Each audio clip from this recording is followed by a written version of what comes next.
হরে কৃষ্ণ। শুধু গৌর ভক্তবৃন্দ, জীবাত্মা কী কারণে জন্মমৃত্যু চক্রে আবর্তিত হয়ে থাকে? শ্রীমদ্ ভগবদ্গীতা 2য় অধ্যায় সাংখ্যযোগের 27 নম্বর শ্লোকে ভগবান শ্রীকৃষ্ণ তাঁর প্রিয় শিষ্য শ্রী অর্জুনের মাধ্যমে আমাদেরকে শিক্ষা দিচ্ছেন, যার জন্ম হয়েছে তার মৃত্যু অবশ্যম্ভাবী, এবং যার মৃত্যু হয়েছে তার জন্ম অবশ্যম্ভাবী।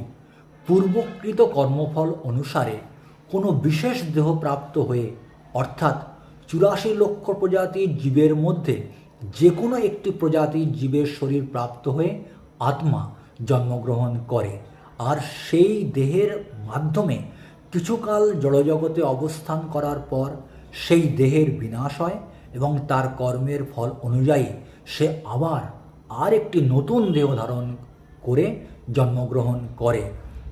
এভাবেই জীবাত্মা জড়বন্ধন অর্থাৎ জড়জাগতিক আকাঙ্ক্ষা বা কামনা বাসনা বা জড় আসক্তি থেকে মুক্ত না হওয়া পর্যন্ত জন্ম মৃত্যুর চক্রে আবর্তিত হতে থাকে।